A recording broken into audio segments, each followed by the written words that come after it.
I hear a lot, oh, you're so strong. And a lot of mothers that have lost a child hear that. And we don't really have a choice. We appear strong on the outside, but on the inside, we're grieving every single day of our lives. And that's just something that doesn't end. Hello, and welcome to What It's Like To, the podcast that lets you walk in someone else's shoes and live vicariously through their unique experiences. I'm your host, Elizabeth Pearson Garr, and each episode I'll be asking a new interviewee all the what, why, when, and wheres of how they do what they do. If you've listened to this podcast before, you know I interview people who do interesting, unusual things that most of us have never done. Often those things are aspirational. Wouldn't it be amazing to be a rock star or win an Olympic medal? But sometimes my guests happen into their experiences. They're things none of us would have chosen, and yet how these people are handling their circumstances is extraordinary. Today is one of those stories. My guest, Barbara Legere, lost her son Keven to suicide. Since his death, Barbara has become a best-selling author of 2 books and advocates for grief awareness, suicide prevention, and compassion for substance abuse disorder. Barbara, welcome to my podcast. Thank you so much for having me here. I appreciate it. I appreciate you being here. And first of all, my condolences for what you've gone through and my appreciation for what you're doing now to spread awareness and help to others. It's an important topic that I think many people are hesitant to confront because it's frightening and sad and overwhelming. So thank you. Well, thank you. And yes, you're right. It is. And it's very uncomfortable for a lot of people. So that's basically why I wrote the book, to relieve some of that, hopefully. Can you tell me about your circumstances? I'd love to first know about your son, Keven. What was he like? What did he enjoy doing? What kind of kid was he? Thank you. That's my favorite topic, is talking about him and keeping his memory alive and letting people know that he was a wonderful person. I raised him as a single mom. He was my only child, and my mom helped me raise him. I lived with her. And he was basically a happy-go-lucky kid for the most part until he got to be in about 3rd grade and he started having anxiety and depression. So I did have him treated for that, and I did have him see a therapist. But Keven was the most loyal, generous friend you would ever want to have. I mean, he was constantly giving things away. If his friend liked a toy, he'd give it to him. When he was older, if they liked something he was wearing, he'd give it to them. That's just how he was. And he was quirky and funny. He loved cars. That was his big thing, was cars. He was like an encyclopedia. Everywhere we went, I got an ongoing tutorial. Yes, that's a this, and it has a this engine and that tires and those wheels. I'm like, okay. He was a joy to my life. Yet when he did discover drugs and start using, that was the turning point of his life almost ending before it actually ended, because it changed him so much and it just became a living nightmare for both of us, for him and for me. What age was that? He started using heroin when he was 17. And then he started using heroin and meth a little bit later. I think the combination of the two is really bad. A lot of people don't talk about meth anymore, but it's still alive and well out there. And it's what can put you in psychosis and make you do crazy things you would never do otherwise. And it was something he did while he was on meth that landed him in prison. And prison for 16 months is when I really noticed the biggest change in him. When he came out, he was not the same person. And it was very sad, hard to watch. And 3 years later, he was gone at the age of 29. Oh, I'm so sorry. There's just nothing. I know it sounds like a cliche. You've heard it 1,000 times, but the thought of losing a child is just so heartbreaking. I don't know how you've had the strength to take all of your experience and your pain to write about it and blog about it and talk about it to share with others. That's my healing process. that for me is what helps me get through each day, because if I can, number one, help somebody else, and number two, keep Kevin's memory alive in a positive way, then that's enough for me. I'll feel like that's all I really want to do or care about. And that helps me move forward each day. And I hear a lot, oh, you're so strong. And a lot of mothers that have lost a child hear that. And we don't really have a choice. We appear strong on the outside, but on the inside, we're grieving every single day of our lives. And that's just something that doesn't end. I once heard grief described as like stones put in your pocket. And when they're first put in there, they're so heavy and you notice them every time you move and they never go away. And so that weight and that feeling is always there as you go along through your life. It's not as pronounced as it was those first days and weeks and months, but it's always there. Do you feel like that's accurate? That's beautiful. That is so accurate. Definitely. I mean, the beginning, you can't move. It was like I had a physical pain in my chest. It felt like someone was sitting on my chest for weeks. And then the first few months, you just can't believe it. You walk around in a state of shock and sadness and despair. And what am I going to do now? And but it does gradually lessen. It doesn't really get easier. It just gets to the point where you can live within it better. And so that's where I am now. So you don't have to answer this if this is too much, but did his life end in prison? No. He was out for 3 years and he was living with me.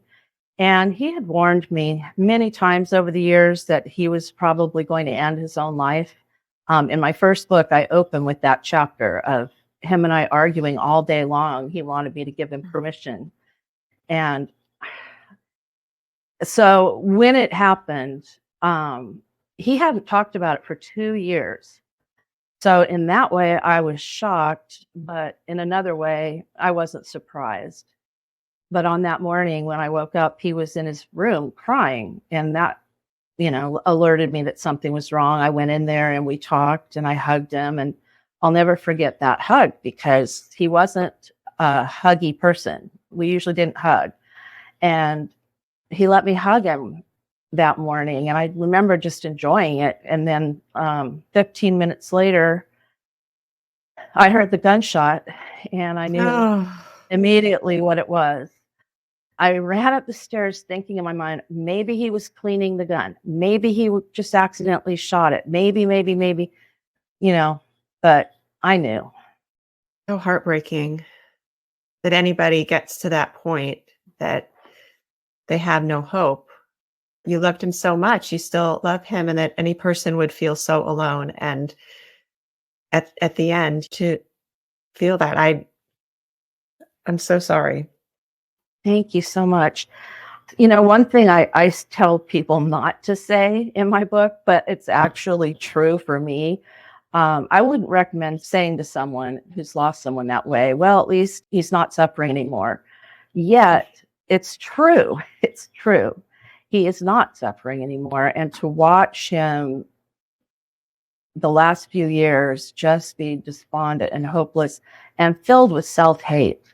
I mean, he felt that we would all be better off without him because he thought he's causing my life so much stress and worry and fear. And so in that way, I totally understood. I was never mad at him. I never looked at it as selfish. I got it.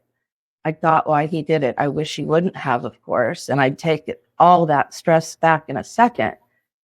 But, at least I do find a bit of peace knowing that he is not suffering. And I suppose that's where the mental illness part plays in, is that a person like that can't fully understand the words that you're saying, can't believe them. When you're saying, you're not a burden, you're not causing me distress. I love you. You're contributing to this life. And somehow those words aren't penetrating. I mean, I know that's true for everybody. Not everyone can always receive compliments or the words that we all have self-doubt to some degree, but people with mental illness, it's just to such a profound degree that no amount of outreach and love and support will necessarily reach them. That is so true. And I think so many people, when they have a loss like this, they feel guilty. And the immediate thing everyone says, I mean, all his friends said it, my family said it, I thought it. What could I have done different? What Yeah. more could I have done? And I think that's and such you a question common thing. yourself. Ugh. It's very common. But I tell people there's nothing else you could have done. If you loved that person and that person knew you loved them unconditionally, you offered to help them and you were there for them, there's really nothing more that you could have done. I'm so glad that you have that perspective now. I don't know if you were immediately there, but that really, it's true. And it's the healthiest way to be able to move on. It's not just a justification. It actually is the absolute truth. I haven't been in that situation, but you hear that story over and over. People say, I didn't do enough. What else could I have done to help that person? So I love that you're able to put it in the correct perspective. Yeah, it's the only way I could get through. And it breaks my heart to see so many people still blaming themselves.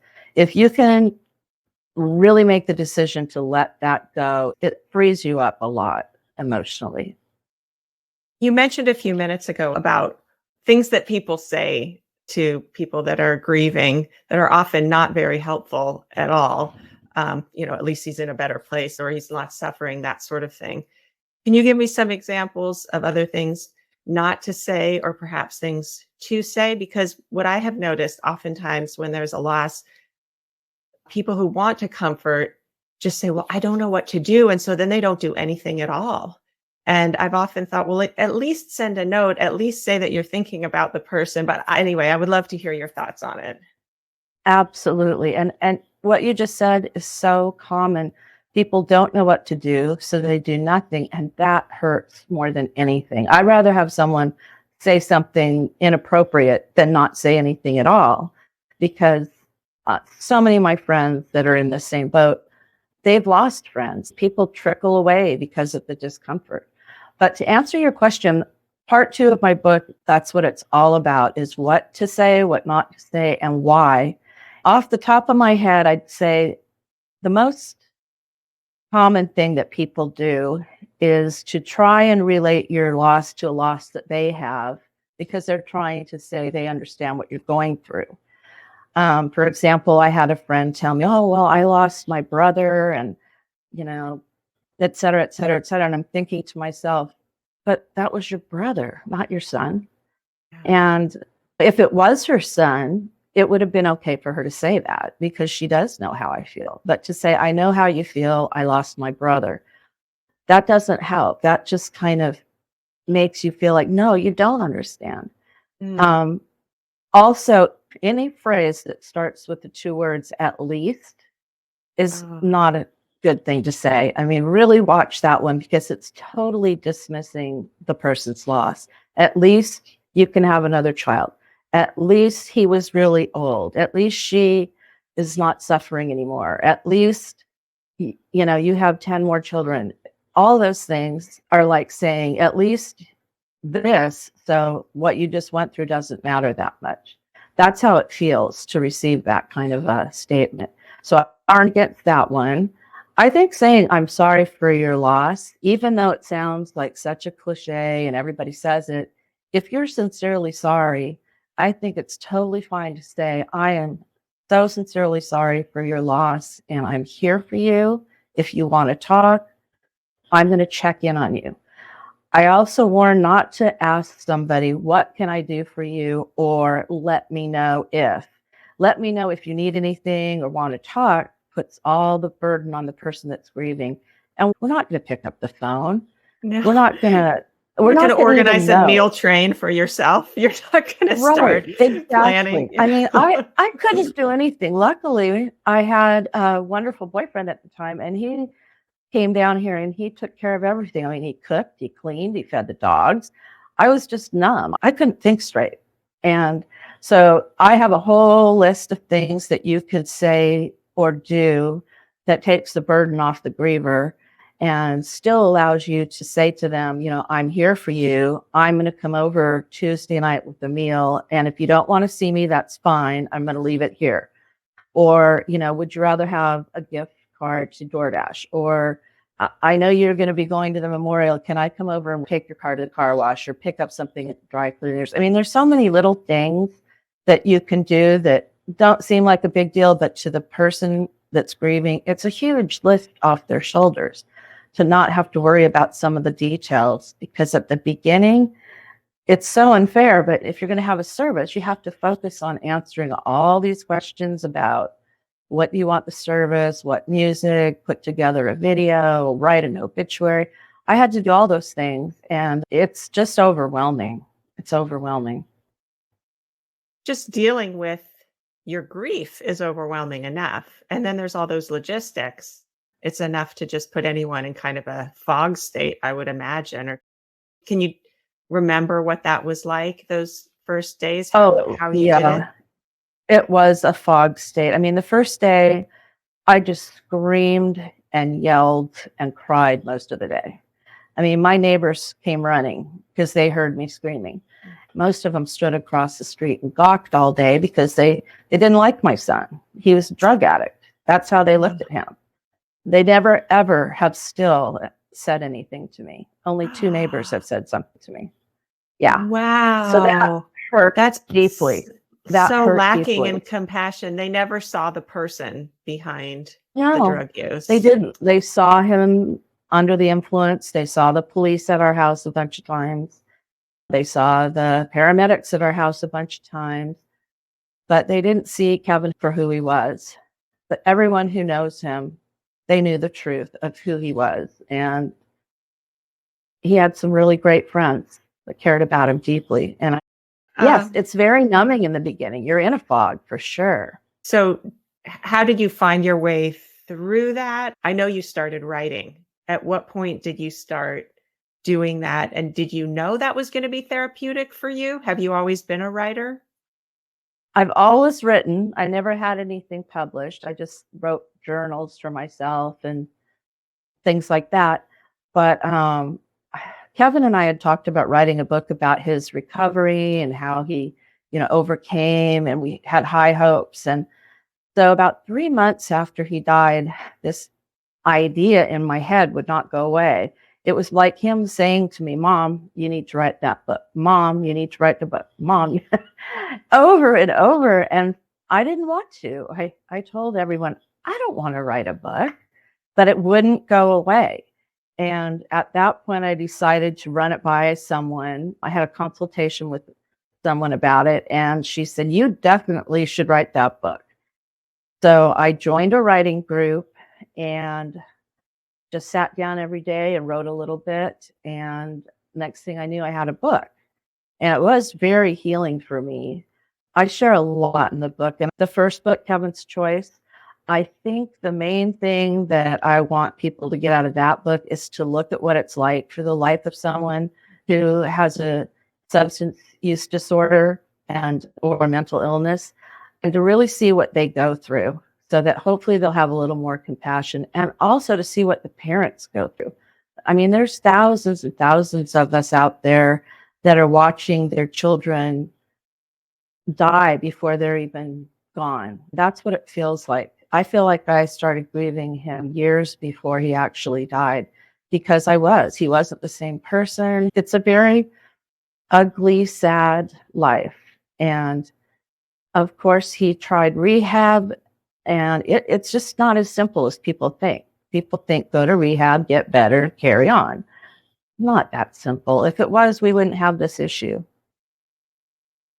So I would imagine it gets really challenging as soon as they turn 18 and they're adults. You don't have control to just say, you should go to rehab, you should go to the doctor, you need to do this. I mean, it's hard to do that enough with teenagers, tell them to do things.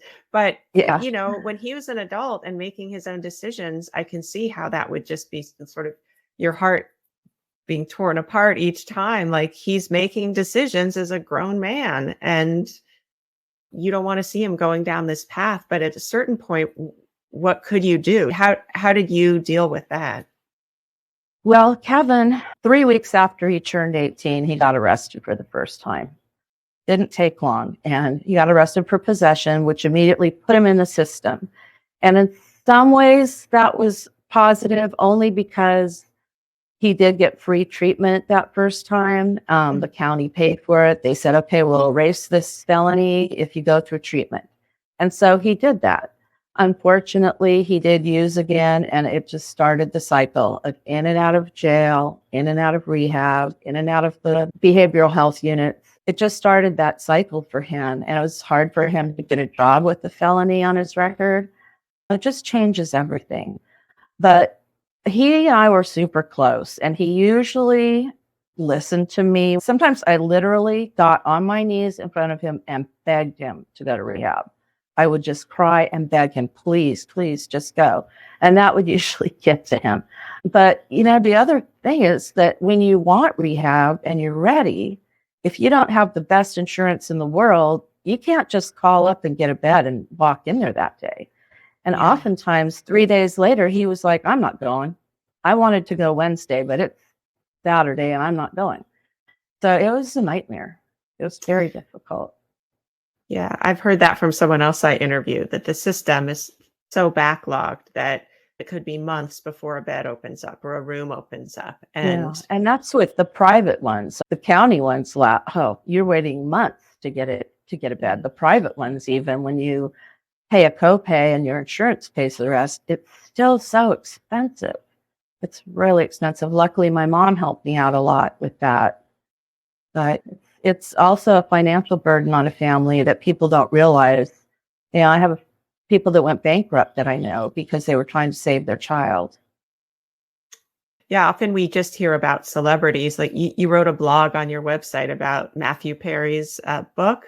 We hear about these high profile people who have so much money and they can keep entering themselves into these private rehab facilities because they have tens of millions of dollars or something. But most of the people out there don't have those kind of opportunities, and yet still addiction is addiction.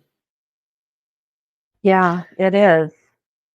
And it's really sad because around here, and I live in Southern California in Orange County, and it's known as Rehab Riviera near here because we have so many people fly from other states to be in the nice weather. So anyhow, what happens so often is that someone gets kicked out because they're using. They always have a rule. If you relapse, you're out the door.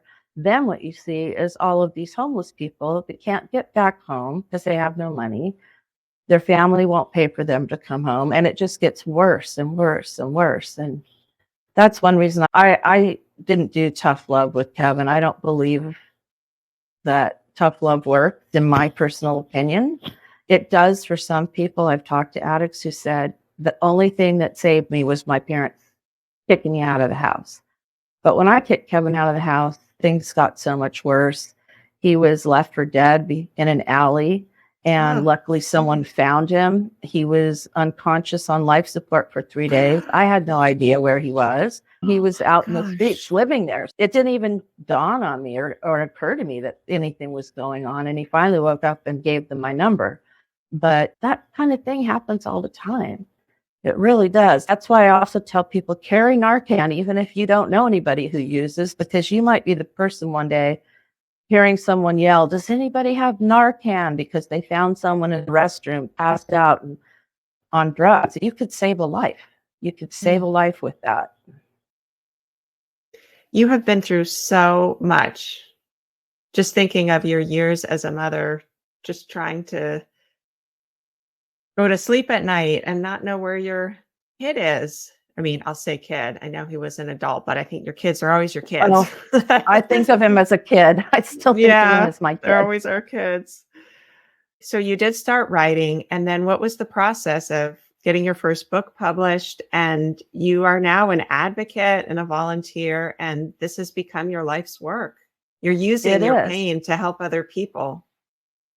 Yes, and I feel lucky that I'm able to do that because I don't have a job, I don't have a spouse, I don't have other kids. I really have this. This is my life. And I have other friends say, gosh, I feel bad. I'm not doing anything. Yes, you are. You have children, you have a husband, you have a job. Um, it's not for everyone. But for me, once I got the book written, which I don't think I could have done without my writing group. We meet every single day except Sunday for Oh, 1 hour on Zoom at 10 a.m. And you don't have to show up every day, but I almost always do because they're my family now. These people held my hand, they encouraged me, and they taught me so much about publishing, about writing, marketing, everything you need to know.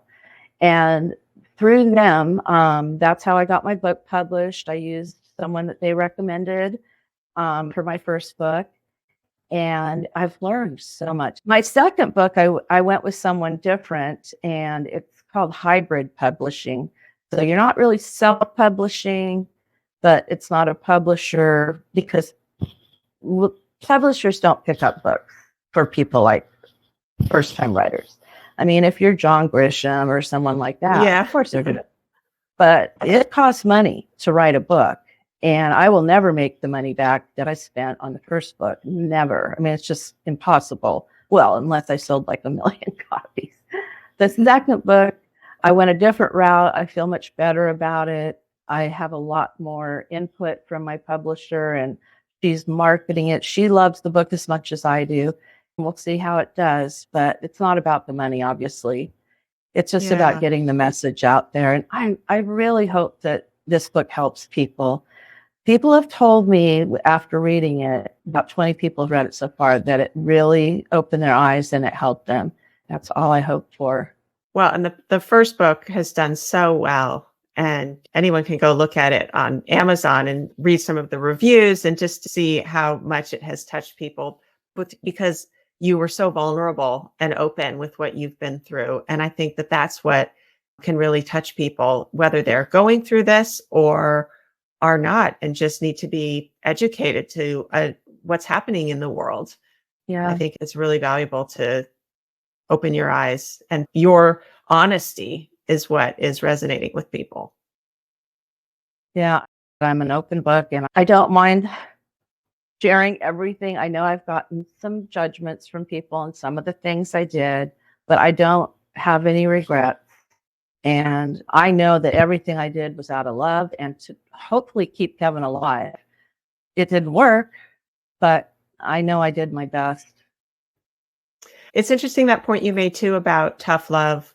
You've heard it work for some people, didn't work for your circumstance. I think it's really about knowing your kid or the person that you're in relationship with, because no approach works for every person. I mean, I see that. I have 2 kids and I can't parent them the exact same way. They're different people. They need different things from me and different from my husband, and so you said you're so close to him, and that is really key. You knew him, you know what he responded to and what he wouldn't have responded to. And so I'm glad that you can look back and say, I don't have regrets because I did it out of love. I did what I knew was best for him. Yeah, thank you. And yes, you're absolutely right. It depends on each individual. You have to know the person. And I did what I thought was best for Keven. I just thought of something else that's really important that I tell to people, especially in child loss. One thing that helped me the most is my support group. I was already in a support group for parents who lost someone to overdose because there was a young man in my life who was like a son to me, literally. And he passed away 5 years before Keven did. So I had already been in this group for 5 years. And so when Keven died, they already knew me. They knew Keven. Keven had gone to some meetings with me even, and they were there for me. But even if I hadn't known them, groups like that, where it's very specific to your type of loss, those are the only people you're going to find that really, really understand what you're going through. Other people want to understand, but it's one of those things you can't unless you've been there. And their support, we socialize together, we laugh, we cry. You're there for each other. So that's one thing I recommend when you're ready, is to try and find a support group specific to your loss, so you can meet other people that are in that same boat with you, and you can make some really great friends that way. And then I suppose you're a support to other people. It goes Yes, both yes. ways. Oh, yeah, definitely. And that brings some satisfaction too, knowing that you're there helping somebody else and they're there helping you. It's a win-win that way. I'm interested also in, you're a volunteer for a nonprofit group called the Trauma Intervention Program. And I'd love you to tell me some about that, how you got involved and some of the work that Sure. you do. I love being a volunteer for this organization. They're phenomenal what they do, and just everything they do for their volunteers. When Kevin died, they sent a tip. That's what we call it for short, Trauma Intervention Program tip. They sent a tip volunteer to my home that day. What the volunteers do is, when there's a death in the home, it doesn't have to be a death, but any kind of trauma, a rape, a death, a severe car accident, anything like that, the first responders are not able to give comfort to the person. They can't stay with the person. They have a job to do, and then they have to move on. And so when they made this organization about 34 years ago, they started training people to be the one that sits with the person until the coroner comes, or the mortuary, to give them resources, to comfort them as best they can, to give them information, because you're all sitting going, what's going to happen now? You don't know what's going to happen Such a next. great idea. It's You've so never, rewarding. most people have never been in this situation before, or if they have, Exactly. it's slightly different situation. They maybe lost a Yeah. parent and now it's a different person in their life. And so to Yeah. have a comforting person who's knowledgeable too, that's brilliant. Yeah, it's so rewarding for me. I really, really get a lot out of it. All of us do. It takes a special person to be able to do it, but the people that do it all say that they find a lot of rewards from it, just being there for someone. Like, for example, I was with a man once who lost his 18-year-old son. Oh. He did have one medical issue. He had a headache. He went to take a nap. His dad checked on him and he was dead, 18 years old. And so this man was alone with his son in a hospital room for hours, waiting for someone from his family. It took them hours to get there. So I was able to be there with that dad, and I will never forget him. I will never forget his son. I will never forget how it made me feel to be able to be the person there for him at that time. It's something you shouldn't have to go through alone. And a lot of times people are alone, but it's a very rewarding thing. Yeah, it sounds like a wonderful program. You mentioned some of your neighbors' reactions to Keven, and you probably encountered some of that throughout your life. And maybe since his death, do you feel like there are common misconceptions that people have about those who are dealing with substance use disorder, or even about people who take their own lives? Absolutely. It's so sad. So many people either don't understand it or just choose to judge it because they think that they're bad people or there's something wrong with them. I tell parents all the time, the three most dangerous words you can say are "not my kid," because it happens in all kinds of families. It doesn't matter how much love and support your child has. But yes, there is a lot of stigma involved in mental health and addiction. And I just hope that ends. I think it's getting a little bit better, but not very much. And what happens is people know that they're being looked down upon, and that affects their self-worth. And it makes it harder for them to ask for help.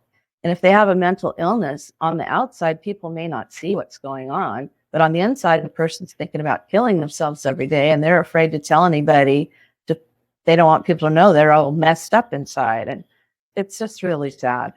And as a parent, I know I've been judged. People have said things to me, and I try to just tell myself they don't know any better, or I just try to not let it get to me, because I don't have room emotionally to let things like that bother me anymore.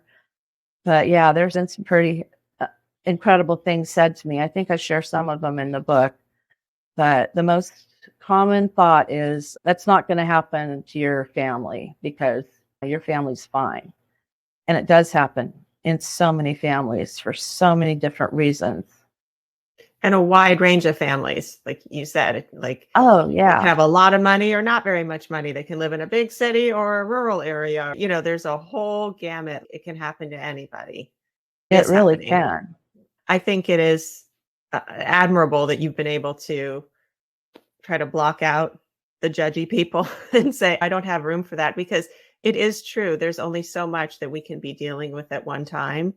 And you always will be processing your grief and keeping your memories of Keven, but then you're using your time and your facilities productively rather than taking in all this negativity from other people, because they didn't know him. They don't know you. Why people Yeah. feel entitled to judge is so wrong. I know. It's amazing. I had one neighbor walk by about 6 months after Keven died, and he's one of the two that said he was sorry because he knew Keven and he liked Keven. He actually took the time to get to know Keven since Keven was a kid. But he said, yeah, I joined that little group across the street from you, and they were saying some pretty bad things about your son. And that did take me about a year to get over. I was so angry. I wanted to, well, I did do something. I made this big banner that hangs across the front of my house on the anniversary of the day he died. And it just says, Keven, we love and miss you. And a big picture of him. And it has the suicide hotline phone number on it. Yeah. So I want to remind them every year that this happened and he mattered. And even if you don't care, I care. And a lot of people do care. A lot of people's lives are different because he's gone. And that goes for every single family who's lost someone. It changes. If it's your spouse and all of a sudden they're gone and you've been with them for 30 years, your life is never the same. I'd like to add, you said a lot of people's lives are different because he was gone, and a lot of people's lives are different because he was here also. Exactly. Thank you for saying that. I really believe that too. His friends stay in touch with me. That means the world to me. And they'll share little memories. And, we talk about his giggle because he had this funny, cute little giggle. And he was like kind of a big macho looking dude. And I just love that. Is there any last thing you'd like to share? Maybe a story or a bit of advice for somebody else who is going through any part of your experience? Yes, I would like to say to any grieving person out there, and especially grieving parents, be very gentle with yourself. It's different for everybody and it takes time, but you will be able to continue your life, and hopefully you will find something that brings you joy again. You will be able to laugh and sing and dance again, but it may seem like you'll never be able to, but you will. It's just such a painful thing. And then to the people that know someone, please remember that it's not something that lasts a few months or a year. It's a lifetime. And if you could just write down their child's birthday and the day that they died on your calendar and acknowledge that every single year, and text or call your friend and say, hey, I lit a candle for Keven today. That means so much to me. I get choked up just thinking about it, because there's people that are thinking about my son today and that care and that know what I'm going through. And it's such a simple thing, but it speaks volumes. And it's really important not to forget your friends that are going through something like this, or your family. Let's talk about Keven. My sister and I do, but the rest of them don't bring him up. I do. I just bring him up at every holiday. I talk about him. I'm trying to train them that, hey, it's okay. You can talk about him. Yeah. But a lot of people just don't talk about the person anymore. They act like they were never here. And that's the most painful thing about losing a child, is feeling like they didn't matter and they're no longer here. So, that really hurts. Yeah. Gone, but never forgotten. But to keep Absolutely. talking about them is really important, and to Yeah, keep the memories and the joy alive. Yeah. absolutely. I do believe he's still with me. I really do. And if he is or not, I believe he is. So he is. Well, you said that he was the one prompting you to write the first book, and you're writing and you're advocating and you're volunteering. So that is him with you. Yeah. I think he's proud of me. I really do. I think he's blown away like, Mom, you're so shy and you're so introverted. What are you doing? You're helping change the world. That's what you're doing, Barbara. Oh, gosh. Thank you so much. I mean, I think we all can change the world with kindness and compassion. I mean, those are underrated. Kindness is huge. Just being kind to someone. You can make a choice every day. How am I going to appear? How am I going to confront, especially strangers, but also the people closest to us, who are sometimes the people we end up taking things out on the most, because they'll take it. Of course. Yeah. And that's what we all do. Yeah. Just try to be a little kind. It goes a long way. It really does. It really does. Well, Barbara, I just so appreciate you being here and for sharing your stories and for doing this good, tough work. Thank you for honoring Keven this way and helping so many other people. Thank you, Elizabeth. I've really enjoyed talking to you. I don't know if you could tell, but there were several times during this interview when my breath was just taken away by Barbara's stories. What she's been through, how she's handled it, or how others have treated her. It's heavy stuff, and I'm so moved by her ability to share it all. Here are some of my takeaways from our conversation. If you know someone who's lost a loved one, ask about that person. Send a note, talk about them, remember them on their birthday. They may be gone, but not forgotten. 2, we can all do hard things, even unimaginable things we never want to do. One step forward and then another. 3, there's not just one way to parent. Follow your instincts, tough love or not. If you know your child well, you'll know what to do. 4, let go of self-blame or judgment. 5, don't let other people's opinions get in the way of your own personal growth. And 6, we can all make the choice to lead with kindness and compassion. My heartfelt thanks to Barbara Legere for sharing her deeply personal stories and for using her experiences to help others. We have more information about Barbara, her books, and the trauma intervention program in the show notes for this episode. If you'd like to hear more interviews with people who are using their personal hardships in inspiring ways, you might be interested in episode 58 with Terry Tucker, a cancer warrior and amputee with an extraordinary outlook on life, and episode 28, when Megan Wizzup shared about starting a nonprofit after the surreal pain of losing her newborn. These people are amazingly resilient. Thanks so much for listening. If you're not already subscribed to this podcast, please do, and please tell a few friends about it too. I'm Elizabeth Pearson Garr. Thanks for being curious about what it's like.